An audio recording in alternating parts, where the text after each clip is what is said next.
Welcome back to the Health Longevity Secrets Show, and I'm your host, Dr. Robert Lufkin.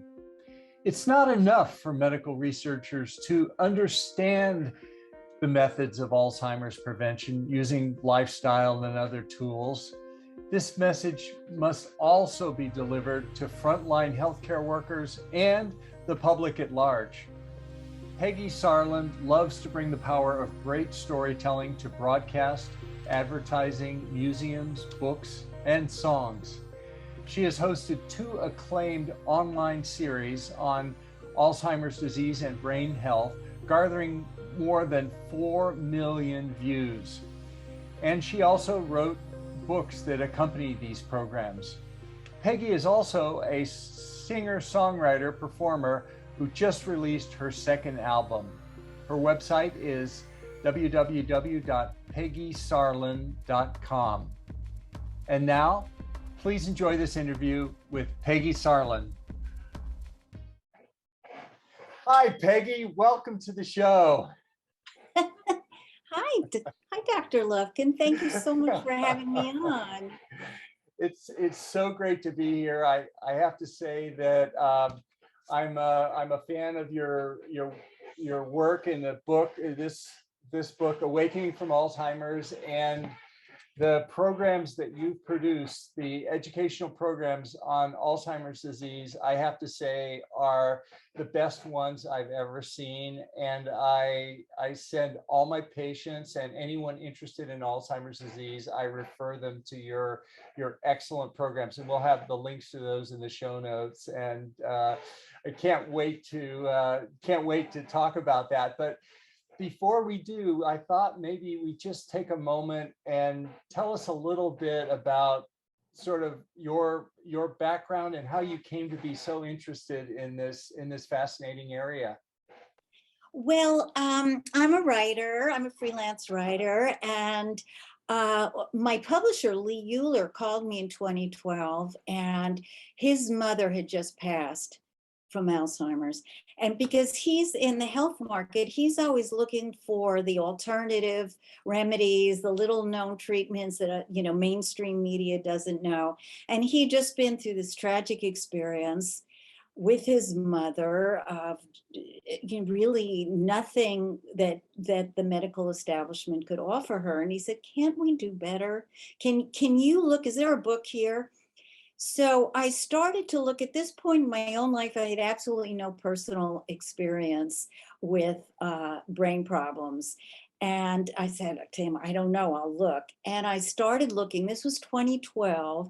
And just to place it in time, in 2014, Dr. Dale Bredesen, who many of us have come to know as just a huge pioneering figure here, in 2014, he published his first study of 10 people. 9 out of 10 improved with his method. But that study this was 2012, and I was on my own. I'm not a doctor. And I started poking around and finding, I felt like Columbus discovering a new world. I could not believe how much there was. And so, maybe I could share some examples. One of the first things I found was the story of Dr. Mary Newport and her husband, Steve. And this is now the stuff of legend, but there's so much to the story, I think. So Dr. Newport is a neonatologist, if I said that correctly, in Florida, and her husband had very, very serious early onset Alzheimer's. He was only 57, and he reached a point where he was almost non-functional, and he seemed basically like he was about to die. And she was desperate. She did a little research and found out that there was a medical food that was waiting to be approved, and that its primary ingredient was MCT, medium chain triglycerides, which she knew was in coconut oil. She went to the health food store. She bought a jar of coconut oil. She gave a teaspoon to her husband, Steve, and he said, it's like the light came on. And the rest is kind of history. It's amazing. He was 8 years into it. He lived another 7 years, and they were basically good years. He did lawn work. He read articles from Scientific American. He volunteered in the community because of coconut oil. So I think there's a lot to think about in that story, a lot. Yeah, that's amazing. I mean, we've heard other people talk about triglycerides and ketones and ketogenic diet, and I mean, with that knowledge, it makes you wonder why assisted care facilities all over aren't routinely just adding MCT oils to the food. I mean, it's what could it hurt? And the benefit that this message isn't getting out there. It's amazing. Well, maybe you could tell us a little bit about you. After speaking to all these experts, you've immersed yourself in this area. How do you visualize Alzheimer's disease? What is it? Well, the main thing, again, most references come back to Dr. Bredesen because he's really defined this area so beautifully. But even going back to the doctors I was speaking to in 2012, there was the same feeling. This is multifactorial. There's many things, and you come in multiple ways. And it's not hardly ever one thing.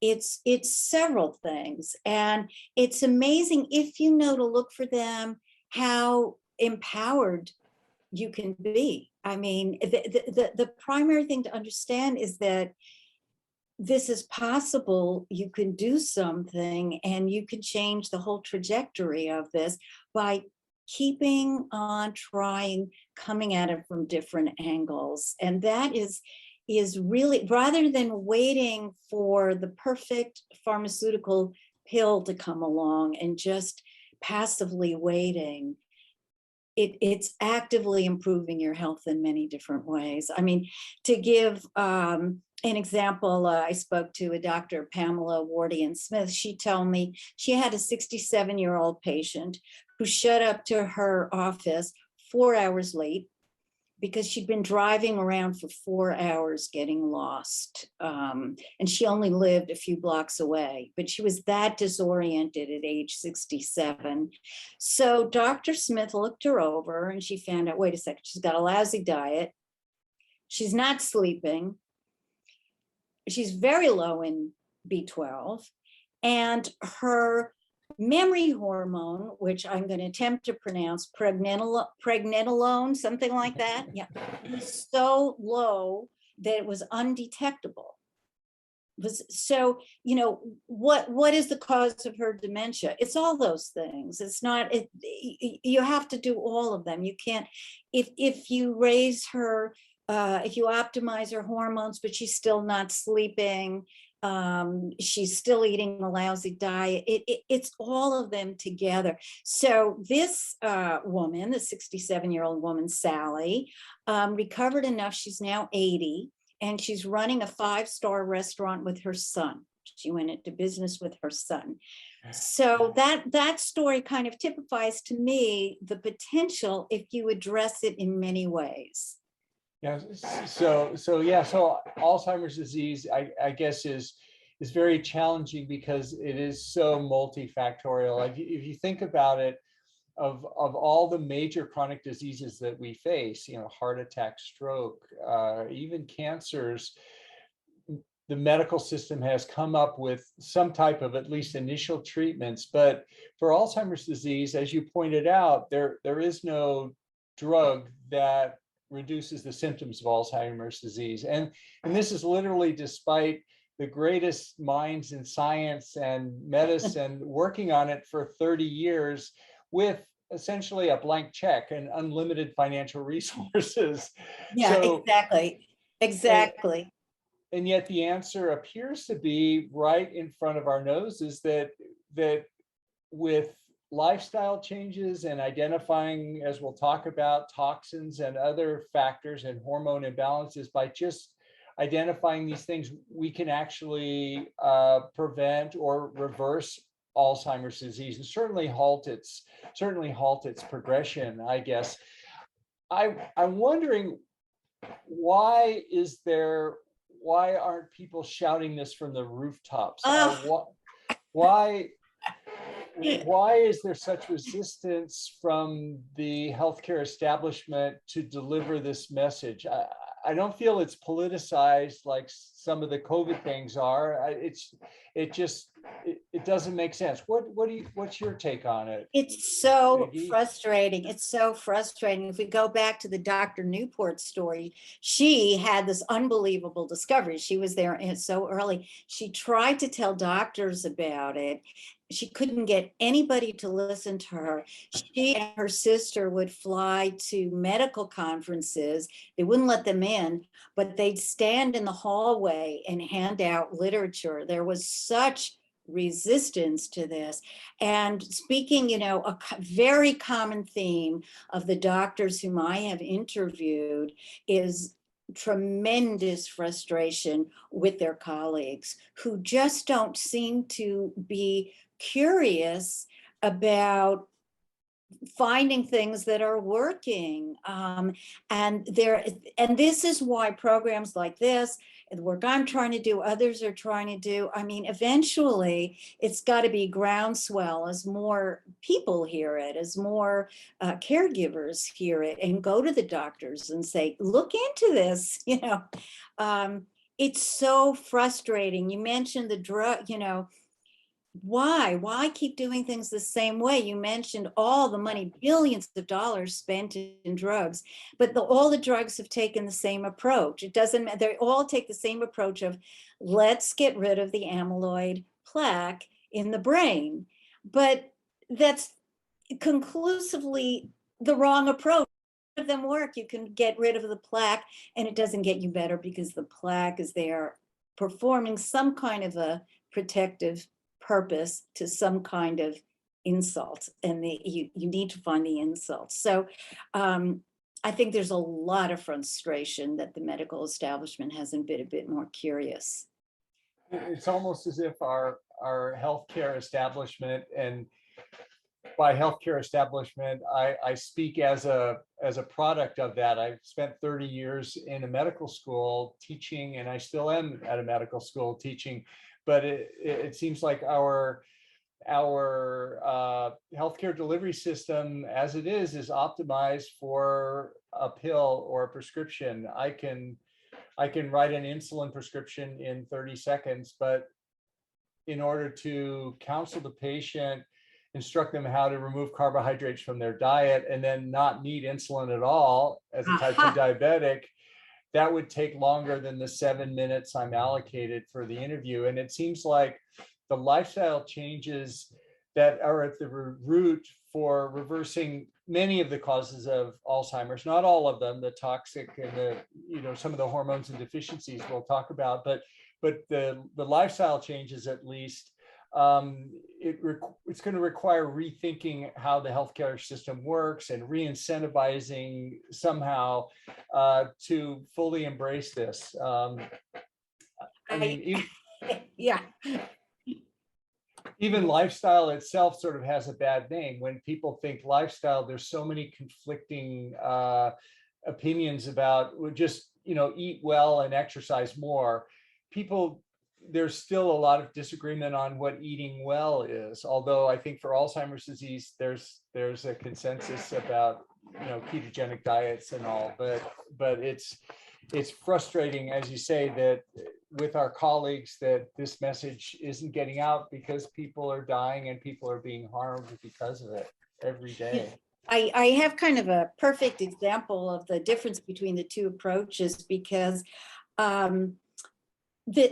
my book, Awakening from Alzheimer's, came out in 2012, and a woman named Deborah Glasper read it. She was a caregiver for her mother. And when I updated the book in 2016, I spoke to her, and she told me she started using the recommendations in the book on her mother, who was at this point 91. The mother lived with her. The mother could make her bed. The mother could help with the cooking. The mother could play Scrabble. The mother had a good time. everything was good, right? The mother's sisters, Alzheimer's ran very strongly in this family. The grandmother had died of it. The mother's sisters, all of them had Alzheimer's. And they were all going to conventional doctors and getting the Aricept, and they were all declining. They were all rapidly declining. And her mother, who was following these recommendations, was holding steady and having a great time and enjoying her life in 91. So there's the difference. It's right there, because it's the difference between her and her sisters. There's a genetic component, and you see the contrast. What do you think needs to happen to get the message out? Is it just what do we need to do?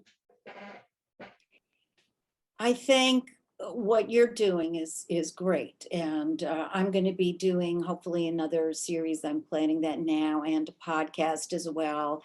I'm becoming a health coach. By the time this is on, I'll be a certified health coach, and I plan to work to help people with their cognitive health. I'm at the Institute for Integrative Nutrition, and the founder of that, Josh Rosenthal, says he founded this because he wants a ripple effect. I mean, the whole lifestyle, unfortunately, modernity seems to be a problem. The modern world seems to be toxic, so we've got a problem there. But his vision of health coaches is that it's a ripple effect. You know, you learn and then you improve, and your family and your friends and your clients, and they go. And so I think that's all we can do, is actively try to teach other people what we know. What are you learning at the health coaching program, and how does it mesh with what you know about preventing and reversing Alzheimer's disease? Is there a consistency there? There is a consistency there. I didn't even know what a health coach was. And I first heard about it when I was interviewing Dr. Bredesen, who said the future of healthcare is health coaches. And I said, what's a health coach? And a health coach is a coach who helps you reach your health goals, you know, and that's kind of simple. But it comes up again and again what doctors see. Patient comes, you give them this beautiful program, and here's, you know, you're going to eat this diet, and you're going to go to sleep at 10 o'clock at night, and you're going to do cardio 5 times a week. It's just beautiful, beautiful, beautiful suggestions. And then unfortunately, the patient is not compliant, right? That's the one problem. They don't do it. So the missing link can be that health coach, because I'm going to be working with people in a 6-month program, talking to them twice a month, and say, okay, let's talk about your health. You know, the doctor, you know, you're a busy doctor. You're not going to sit there for an hour and say, okay, tell me your bedtime routine. You know, how long are you with the computer? Do you have blue blocking glasses that you wear? When do you stop drinking coffee? You know, you're not going to do that. The coach is going to take the time to really work with you on your whatever is. Why aren't you compliant? You know, you want to feel better. The coach is going to kind of probe around and help you find what works with you. So that's one part of it. What are your thoughts about compliance? It's tricky, right? Getting people Yeah, to do stuff. I think a health coach is a great idea, and I agree with what Dr. Bredesen said. That's the future of healthcare, because all these chronic diseases are at their root based on lifestyle changes for many patients, not all, but many patients. And once you fix the toxicities and the deficiencies, even Alzheimer's can benefit from these lifestyle changes. But it's like you say, you can't hand somebody a note in 5 minutes and have them change their entire life to live healthier. It needs, quite frankly, it needs to be taught in the schools. You know, when Right. in lunch programs. Let's not talk about what student lunches look like. Let's not talk about what they serve in the cafeteria. What are they doing to these kids? What are they doing? What are they doing to these kids? They're filling them up with the chemicals in this processed food, Yeah. and setting them up for problems in the future. Absolutely. In the life and the coaching, I think is a wonderful way to do that. Tell me about your program. How long was it, and what was the experience like for you? Well, I took it's normally a year. I took an accelerated version, 6 months, compiled on the work because I really want to get down to it. And I want to share with you a concept of how they teach, which is that there's primary foods and secondary foods. And the secondary foods are food. The secondary foods are what you eat. And of course, we could talk about that for the next 100 hours. But that, nevertheless, in importance, they place that second. And here, the primary foods are here. I'm going to hold it up. I don't know if you'll see it. Circle of life. The circle of life with different aspects that contribute to health. And you work with your clients on how are you doing in all these different aspects? Because if one of them is out of balance, your health is going to get out of balance. I mean, maybe, going back to brain health, maybe you're having trouble sleeping. Well, why aren't you sleeping? Because you're anxious. Well, what are you anxious about? Maybe it's some. So I'll read you what's here on the circle of life. On the top, your spirituality. And for me personally, that's at the top in my own life too. If I've maybe later we'll talk about just personally what I've been going through. I've had the most brutal decade. I just had a hideously difficult decade.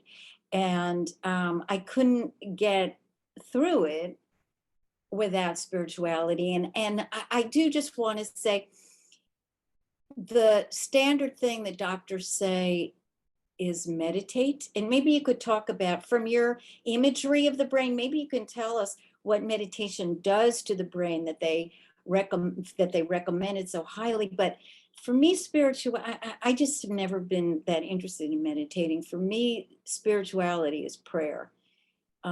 That's what it is. It's studying, reading, reading Bible every morning, reading commentary on it, studying it and praying. And that's if that weren't in tune, nothing would be in tune personally. So do you have any thoughts about because you look at imagery, what is it?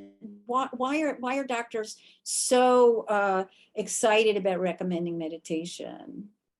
Well, from the imaging side, there aren't a lot of changes on the medical imaging or the radiology of the brain, at least with MR and CT, because those are very gross things. There's more changes with like blood oxygenation studies and functional type studies there. I see. But there's a lot of interest in it for stress reduction and emotional regulation and overall well-being, even if it doesn't show up on the scan. Even if it doesn't show up on the scan. Okay, spiritual creativity. Now, creativity for me, a lot of it as I'm also a singer-songwriter and put out 2 albums, Friends and Family and Let There Be Love. I only record my own songs. So for me, dealing with the difficulties of life, I need to express it creatively. But creativity isn't just, that you paint or you write, or an approach to life is simply bringing you're doing this summit and bringing your creativity. It's creative to do this. It's I think people shouldn't feel boxed in that at the end of it, you've taken up glass blowing. I mean, maybe you have, and that's wonderful, but it's an approach to life, a freshness, a lack of rigidity, I think. Yeah, and certainly, for Alzheimer's disease, having that stimulation and that spark and that passion, just brain activity is a great thing. It's a great thing to keep your brain alive so you don't develop it, because you're constantly being creative. Finances, I think we all know that not having finances in order are very stressful. Uh, that is certainly something that has to be attended to. And given the world we're in right now with all the repercussions of COVID, many people are struggling with this. And so clearly this is a big part of life. And with finances, there's an interesting paper that just came out that showed the financial scores that people generate. When their financial scores deteriorate over time, it's an independent risk factor for Alzheimer's disease and cognitive decline. In other words, before anything, patients can have trouble with their finances, and that can be a bellwether that things are happening with them. Yeah, for instance, in going back to the Dr. Mary Newport story, her husband Steve was an accountant who managed her medical practice. And when he began, the accountant stopped paying bills and made mistakes in the taxes and so forth. This is an indication. So that is an early indication. Career. I think we all know career is a huge part of your life. Either it's not satisfying or it's very satisfying, but it's so demanding that everything else is out of balance. It's taking you away from other things you need to sustain health. So getting that career in a proper balance is essential for brain health. I mean, it just is. Education.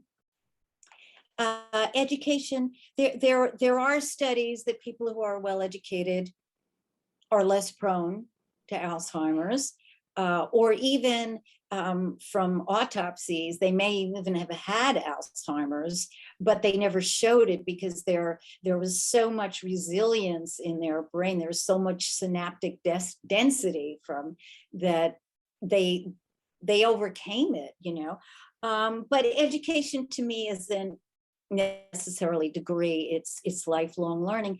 People who are watching your summit right now are educating themselves and helping their brains that way through the process of learning new information, right? As I am going back and becoming a health coach, health, well, that's kind of everything we're talking about, but I do want to highlight the importance of sleep in there, because maybe that's something you see as a doctor as well. It's maybe underappreciated how important it is. Absolutely. And it's for Alzheimer's disease, disordered sleep can be a very strong driver of the disease. And talking to my friends about it, because I've begun, as a health coach, kind of just talking to them about their health, I see very often that people, kind of driven people who want to accomplish things and there's too much to do in a day, they try to regard sleep as optional. It's like you're weak if you give into sleep. It's kind of a driven person's attitude, but it isn't optional. It's utterly destructive to your health to ignore your sleep. Absolutely. Next one, physical activity. Well, why don't you take this away as a doctor, the importance of this? Oh, sure. I mean, even as a radiologist, the findings we see with Alzheimer's disease, we've talked about in the summit before, but atrophy of a part of the brain called the hippocampus, where it gets smaller, where the memories are in not only people with Alzheimer's, but also at risk for Alzheimer's disease. It's been shown that with exercise, there's something called brain-derived neurotrophic factor, BDNF. Yes, BDNF. And that stimulates brain growth, particularly in the hippocampus. And on the MR scans, I never thought I would see this, but you can actually see reversal of the atrophy and improvement, the hippocampus growing back essentially when people are put in these strong exercise programs, and their Alzheimer's improves as well. Well, that's the kind of thing that, you raised about why doesn't the profession know this? How many doctors, how many neurologists, how many psychiatrists, how many geriatricians actually know that you can increase hippocampal volume, that it's actually possible for the hippocampus to grow larger through physical exercise? I mean, there's still this very doomed outlook of there's nothing you can do, there's nothing you can do. I mean, you see it in your imagery. Yeah, I mean, I think the value and the impact of lifestyle on this condition is greatly underappreciated by my colleagues and the people I know in this space. It's like lifestyle, well, whatever, lose weight, Whatever. exercise, you always throw that in. But what we're learning and what we're hearing in this summit and elsewhere in the scientific research, that lifestyle is actually foundational, and without the correct lifestyle, nothing else works. Even all the treatments and drugs and surgery will still fail if the appropriate lifestyle isn't in place at the most basic level. And by lifestyle, I mean, nutrition, exercise, sleep, stress, Yeah, all these things. the key things. You brought up the subject of medications. We still have some more spokes of the wheel here on the Circle of Life. Yeah. While I'm thinking of it, well, I do want to talk about medications for a minute, because that was one of the first things I learned. Both Dr. Ronald Hoffman, whom I spoke to, and Dr. Jacob Teitelbaum, who's one of my favorite guys to talk to, because he's very candid in his opinion of the medical establishment and doesn't mince words. But they both raised the topic of the medications themselves being an issue. You can have elderly people on 20 different medications. I heard about somebody yesterday on 43 medications. I mean, wow. This is just unbelievable. So the medications themselves can be an issue. And first of all, maybe they're interacting. Who knows when you're on 20 medications like that? And then common medications many people listening may be taking can in fact be detrimental to the brain. I mean, the most famous one may be statins. Yeah, absolutely. And one of the most amazing things I've been learning about since becoming involved in this space and learning about metabolic disease and lifestyle is a term I never learned in medical school, and it's called deprescribing, where a person who's on prescription medications is actually, they're deprescribed and they're taken off those medications. And for a lot of the metabolic abnormalities that underlie things, when those are returned to normal through lifestyle, frequently people go off statins, they go off hypertensive, antihypertensive drugs. And it's really remarkable to see the drugs are removed with appropriate healthy lifestyle choices. That's perfect. You said it perfectly. And that is one of the first things I learned when I was investigating this in 2012. Work with a doctor and see if maybe you can cut down some of those drugs, and maybe you can eventually go off some of them, because the drugs that, Dr. Teitelbaum said, you get on a drug and then you never get off it. Maybe you started it 20 years ago. Do you still need it? Does anybody know? So having a fresh look at medications can be a very, very helpful part of kind of clearing out the cobwebs in the brain, So should we keep going with the our spokes on the wheel? Next one is home cooking. Home cooking. So how many people, you eat out at a restaurant, or you take out and it's processed and there's sugar and there's chemicals, and there's a satisfaction from home cooking, and there's also an empowerment that you know exactly what's going into it. So that can be, and it can be very simple. It doesn't have to be complicated at all when you cook, but just making most of your meals in your own kitchen can be a very big step towards health. Yeah, I love it. That's a great concept. Doesn't it make sense? Home environment. If you're living in a home that is noisy, where there's pollution coming through the window, where there's neighbors that scream at you, where there's clutter everywhere. And as soon as you walk in, you think, oh my God, I left the laundry. Creating a peaceful environment that supports your health is a very good thing to do for yourself.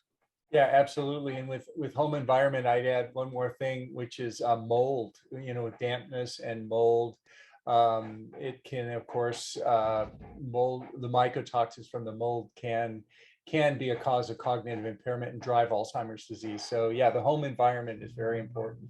Very important. Well, the mold, Dr. Bredesen's work has showed that was, he said just one of the biggest surprises is what a huge percentage of people with Alzheimer's had a mold problem in their home and weren't aware of it. And I just want to add to that, what we know about mold now is there may be mold in your home and it manifests differently. So the wife may get Alzheimer's, the husband may get asthma, but it's just the mold is attacking where they are weak. And so it's bad for your health. And so, yes, having a toxic-free and pleasant home environment, important. Nick spoke on we're getting just a few more here. Relationships. Absolutely. Yeah. Relationships. I just want to say, because I'll get to the next one, I'm going to wrap them up in a bow together. Relationships, social life, and joy. To me, those are all very related. And when this lockdown when this lockdown was imposed from on high, I went, what is going to happen to people's brains? I mean, isolation and loneliness is one of the biggest risk factors for Alzheimer's. And we were forcing people to be lonely.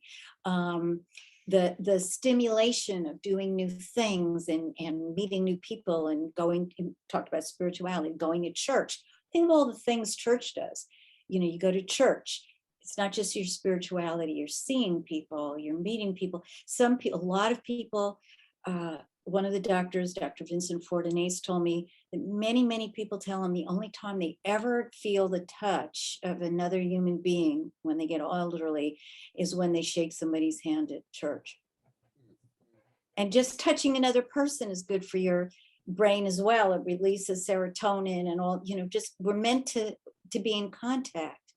And so relationships, social life, and joy are under particular attack right now from this social situation, and there's no easy answers for this. Absolutely. You mentioned you wanted to share some moments from your personal life with us here.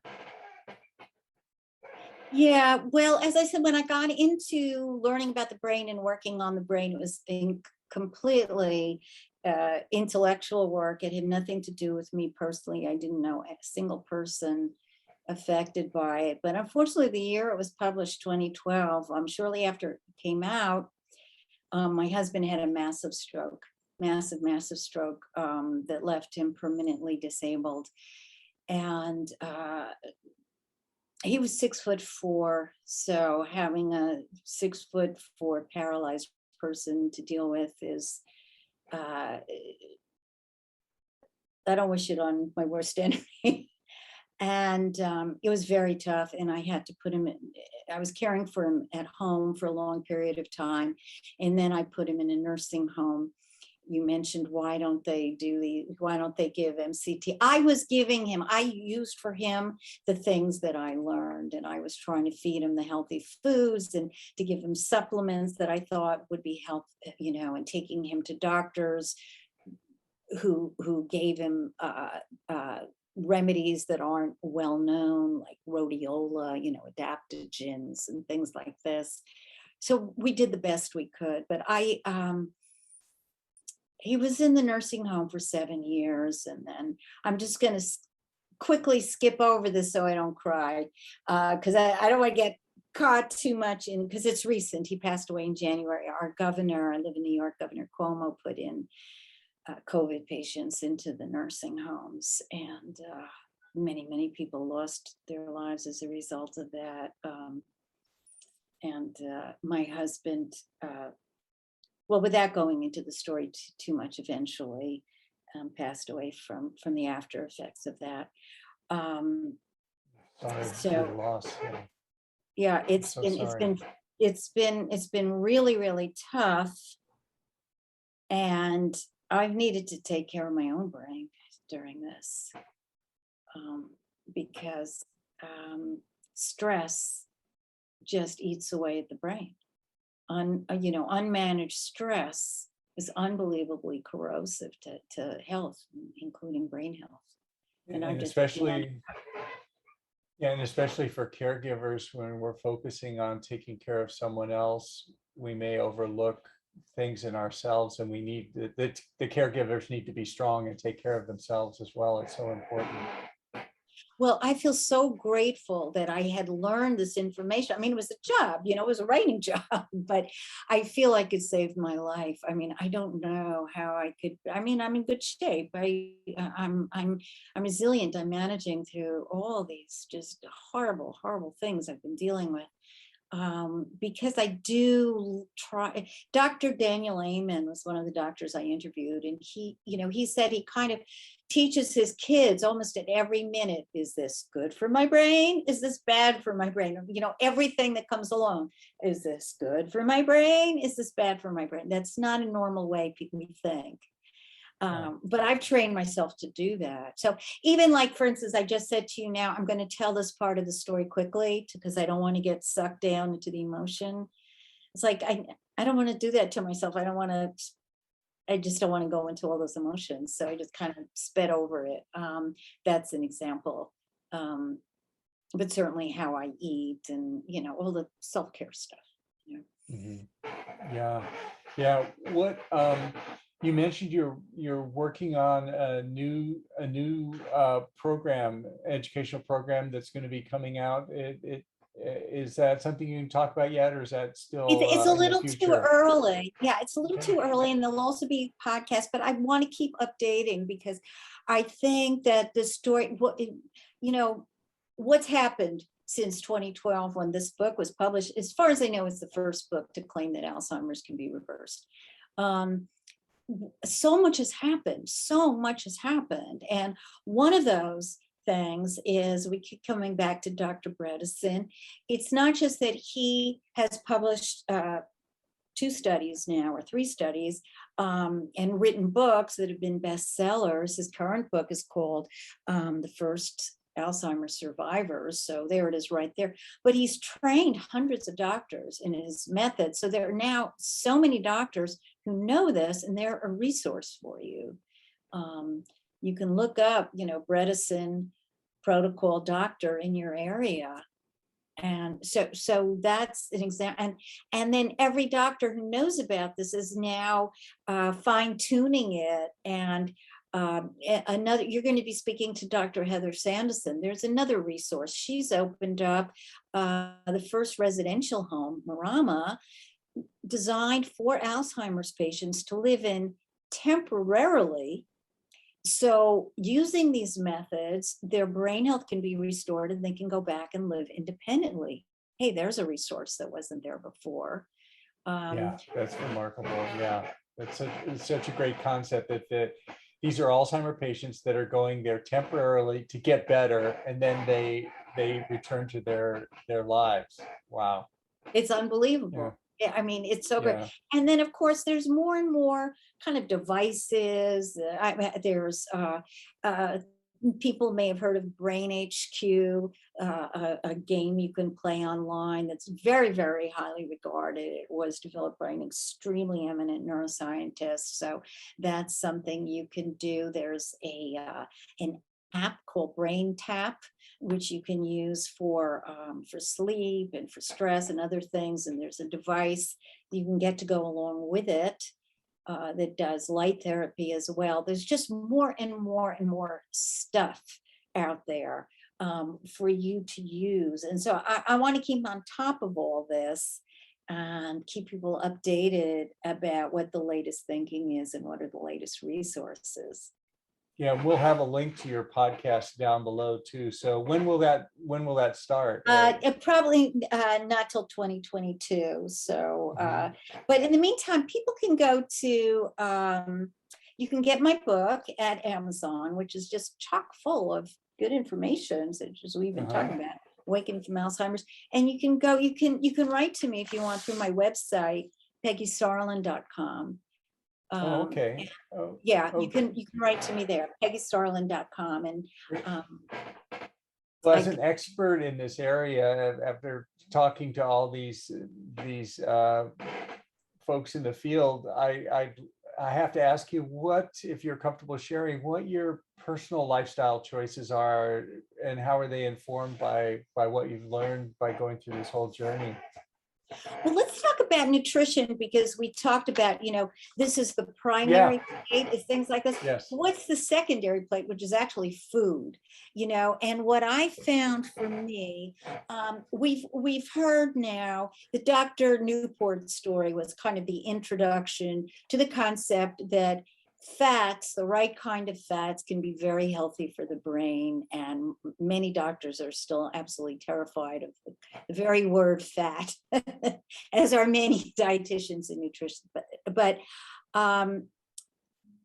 there are various principles that have come out that are accepted more recently from people in this space, such as lots of healthy fats. So I do eat, olive oil, coconut, I cook food in olive oil and coconut oil and grass-fed butter, and eat salmon and avocado and nuts and seeds, things like that, that we were terrified of, sardines. I have a lot of sardines. And another important aspect of eating that is more mainstream in our kind of circles is restricted time eating. So I'll try to stop eating 3 hours before bedtime, help you get into a deeper sleep. So your body isn't dual tasking of sleeping and all the stuff your body has a busy schedule when you're sleeping, has a lot of cleanup work to do and other things to do. It doesn't have to digest and do the cleanup work at the same time. So stop eating 3 hours before, if you're going to go to bed at 11, stop eating at 8. And then I basically skip breakfast. I try to keep that fast going. Have coffee with a tiny little bit of cream or a little bit of coconut oil in there. But keep it going, because the longer you keep that fast going, the more you're creating ketones and the more you're letting your body just clean out the toxins, and just do the housekeeping work. That's something people have been talking to you about, doctor, is that time restricted eating? Yes. We're seeing the benefits of that with autophagy, and also switching into ketosis a little bit, depending on how long the fast is. Right. And it sounds hard when you're, in the beginning you think, how can I live without breakfast? That's crazy. And we're always saying, breakfast is the most important meal of the day. Breakfast is in fact, it's fine. Once you get into the hang of it, I don't even want to eat breakfast. I'm not hungry once your body adjusts to that. And so speaking of, this, what do you actually eat? I find for me, what works the most is it's got to be a high fiber diet. That's what really fills me up. And what I find is learning about the microbiome has been crucial, because your microbiome, in your gut brain connection, that you want everything to just be perfect there. You don't want leaky gut. You need biodiversity in the gut. You need your microbiome to be well populated with different characters. I think of it as like a town, and electricians are wonderful, but you can't have a whole town of just electricians. You need plumbers and doctors and bus drivers and everybody else. So how do you populate it? So I try to put, like when I make a salad, It's not just lettuce, tomato, and cucumbers the way the salads we all grew up with. I cut up an apple, I put in flax seeds, I put in chia seeds, I put in hemp hearts, I put in nuts, I chop up some leftover chicken from last night. And I just put as much as I can in there. It's intensely filling. It's just a different way of eating. To me, that is the number one thing I do. I broke my scale about 2 years ago. And so I never step on a scale. I don't worry about it. I just eat this way, and you just now get full. So that's one of the most important things I do. That's great. Yeah, it's certainly working. You're so busy with so many projects going and everything. I mentioned in the introduction that you've just released your second album. Congratulations. When can we expect the third one? That would be nice. Wouldn't that be great? Well, kind of COVID slowed down the momentum of music and a lot of other things, but music is so good for the brain. Music is so, can you talk from medical imaging? It's my understanding. I mean, that music is in the deepest part. I mean, even Alzheimer's patients who've lost so much function, if you sang to them a song from their childhood, it will be in there and they will light up because it's so deep. Can you speak to that from and absolutely. And while listening to music is very powerful, as you say, because it can trigger the memories and everything, what's even more powerful and what's suggested, if possible, is to actually perform the music or at least sing along with it, because then you're engaging more active parts of your brain. So music's great anyway, but even better if you sing along with the song that you're doing. I love to sing. And that ties into the creativity, because writing a song, I filmed the whole circuitry lighting up there. Just the thinking about it, the singing, calculate that melody, no, do it that way, this lyric, no, that lyric, physically singing, the breath, the pen, writing down the lyrics I'm thinking about. Oh, I feel so alive. It is so, music and writing and being creatively responding to life is just, it's just kind of some kind of ultimate health, ultimate vitality. Yeah, absolutely.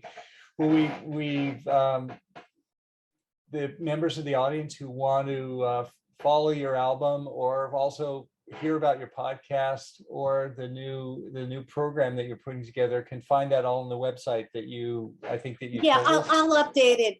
So go to peggysarlin.com, and also feel free to write me there if you're interested in working with me as a health coach or anything else. peggysarlin.com, and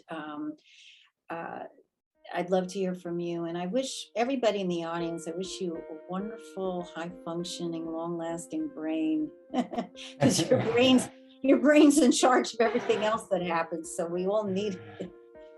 Absolutely. Well, thanks again, Peggy, for spending an hour with us today. It was great to hear about all the wonderful things you're doing. Thank you. Thank you so much, Doctor. Thank you. Note: this is not intended to be a substitute for professional medical advice, diagnosis, or treatment. Always seek the advice of your physician or other qualified health provider with any questions you may have. Never disregard professional medical advice or delay in seeking of it because of something you have seen here. If you find this to be of value of you, please hit that like button and subscribe to support the work we do on this channel. Also, we take your suggestions and advice very seriously. Please let us know what you'd like to see on this channel. Thanks for watching, and we'll hope to see you next time.